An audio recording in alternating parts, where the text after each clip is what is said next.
Greetings indie warriors and riffers, welcome to I Dream of Indie. My name's Old Gamer Joe, and today we are reviewing RiffTrax, the game from developer and publisher Wide Right Interactive.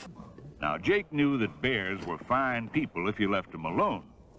But his first mistake was thinking that bears are people at all. What a nut job. Anyone that's ever attempted to watch a movie with me will tell you that I like to talk during movies. Some folks don't mind this so much, some people can't stand it, but I'm a talker, what can I say? The folks over at RiffTrax were smart enough to make a living off of this for quite a long time now. Gee, I can remember episodes of Mystery Science Theater 3000 when I was just a little kid, so this concept has been around for a long time, and why wouldn't it be? It's pretty funny. Now, if you aren't familiar with RiffTrax, the main concept is that a group watches a film, usually one that is public domain. They insert their own comedic lines during scenes throughout that movie, stinkers like Plan 9 from Outer Space, Starship Troopers, or The Room, for example, and then everyone laughs about the line. It's supposed to be funny. You might be wondering, how does this translate into a video game? Pretty easily, actually, especially when you have the creators of last year's excellent party game, What the Dub, involved. Just as What the Dub was, and many games have been, such as the awesome Jackbox series, RiffTrax the game can be enjoyed with up to 6 players that can join using any internet-connected device. This can be a laptop or, a smartphone. I think most of us have one of those at this point, right? You can also have up to 12 players in the audience that can play along that way. The game also features cross-play across consoles and PC, which is great news, with fully integrated voice chat. Heck, if you are into the whole Twitch streaming scene, there's even a voting feature over there. Of course, you could play the game solo, but I think it's pretty obvious that this isn't going to be much fun without some friends. Joining a game is no problem whatsoever. You head on over to the address displayed on the screen, and then you punch in the room code that is also displayed on the screen. You put in your name and then you're in. We played with a variety of different folks from the staff, and nobody had any problems connecting whatsoever. RiffTrax the game also features a decent set of customizable options. You can have movie clips repeat in case you missed them the first go around. You can add some delay to the timer, get rid of bad words if you want a cleaner, family-friendly experience. You can even include a riff bot, which is voiced by one of the riffers, and turn on progressive scoring, which will make each new round worth more points than the last. The riff bot certainly doesn't replace having a real human being to play with, but it is a nice little addition. Planning to stream the game online? Well, you're covered there as well. You have some pretty good options, including the ability to hide a room code, moderate, or kick audience members. The game features 2 different gameplay modes: Write a Riff, where you'll be tasked with coming up with your own clever lines,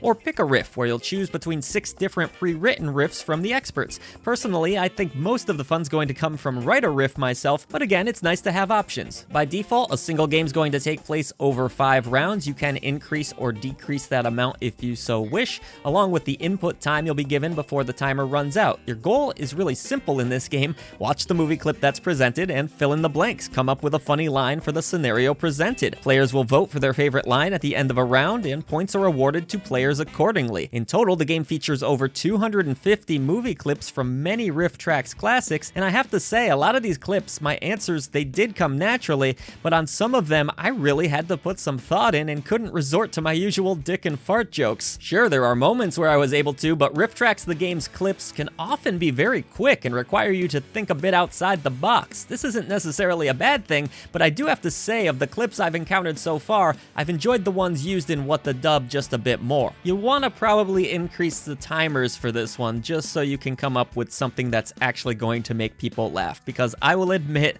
I had plenty of duds. Still, the RiffTrax experts themselves are present here, and they show off what made them so likable and popular in the first place. It's not always exactly my style of humor, but when it hits, it's really damn funny, and it is nice that the developers have gone out of their way to make this feel like an authentic RiffTrax experience. They've gone as far as to include comedians Mike Nelson, Kevin Murphy, and Bill Corbett. This authenticity also shows in the simple but effective presentation. The movie clips look pretty good throughout, and the still screens while you wait for players to input answers do get the job done. Having the voices of these riffers certainly helps, and the game does a solid job of having the room code and web address listed so that anyone can hop in or exit as they wish. So overall, fans of RiffTrax will no doubt eat this game up, and they should. This is another fun party experience to add to your collection and your weekend rotation. I didn't love every clip myself, but that doesn't mean there aren't a lot of great ones here. The game certainly has a little bit of a different feel from What the Dub, which is the game I ultimately preferred, but I recommend both because at the end of the day, playing games and laughing together with friends is awesome, and you'll still have plenty of opportunities to do so in RiffTrax the game, especially since it seems like the developers are going to be adding